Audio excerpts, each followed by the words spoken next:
Que emissora de televisão chegou ao Brasil pelas mãos de Assis Chateaubriand, vocês já sabem. Mas por que será que ele decidiu trazer a televisão para cá? Tinha grandes planos, foi um empresário que tinha uma convivência com a elite assim, paulista muito simbiótica, né? Por exemplo, ele criou o MAC, né? o Museu de Arte Contemporânea, é uma criação da Assis Chateaubriand. Então o modelo que ele tem de civilização, digamos assim, era um modelo de civilização pautado muito na Europa, né, dessa convivência com as artes plásticas, com a elite cultural, né? E quando ele vê a televisão, quando ele descobre a televisão, ele percebe assim, o que há de potente naquele aparelhinho, né, que poucos perceberam. Como ele já tinha a vivência do rádio, tinha os diários associados, que é a imprensa, ele percebeu que ali tinha um futuro bem interessante.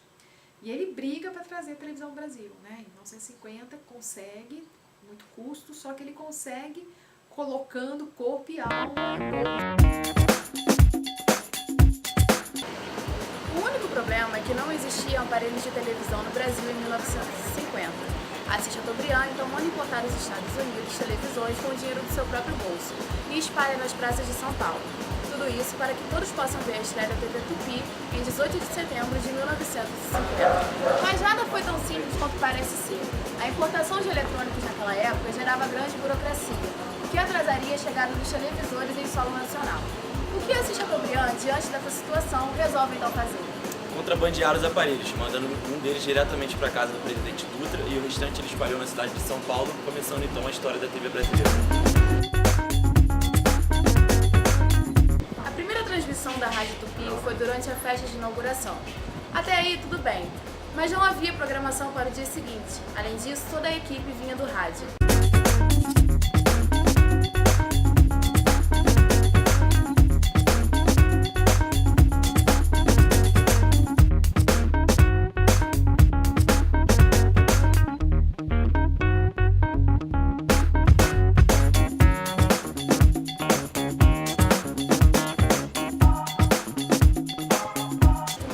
O pouco treinamento que essa equipe teve foi suficiente para começar as transmissões. Lembrando que naquela época era tudo ao vivo, inclusive as propagandas. A habilidade de improvisação da equipe que veio do rádio foi suficiente para a época darem conta do recado. Os funcionários da Tupi acumulavam diversas funções. Ator virava sonoplasta, diretor entrava em cena, uma verdadeira mistura de atividades.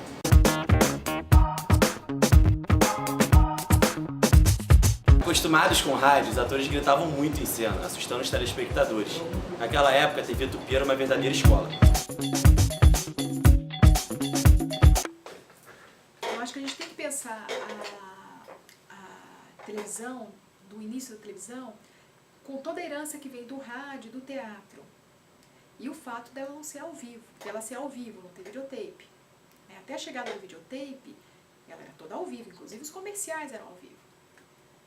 Então, assim, isso é uma situação que promove, de certo modo, um amadorismo, digamos assim.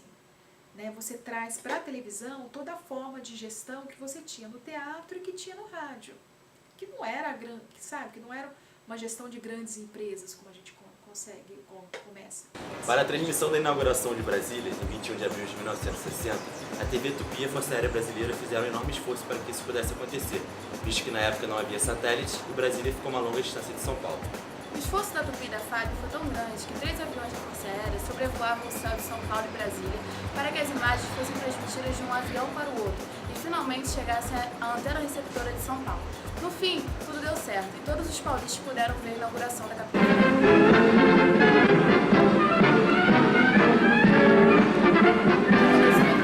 Foi o jogo entre a seleção brasileira e a seleção italiana no Maracanã em 1956. Esta foi a primeira transmissão interestadual do Brasil. Essa transmissão reservou um outro acontecimento cômico da televisão brasileira.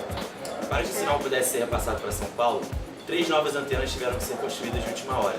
A questão é que essas antenas foram todas feitas de telas de galinheiro, que representa mais uma vez a criatividade dessa turma vinda do rádio. Esta foi uma parte da história da TV Tupi que poucos conhecem. Mas apesar das dificuldades, a pioneira Tupi conseguiu marcar o seu nome na história da televisão brasileira.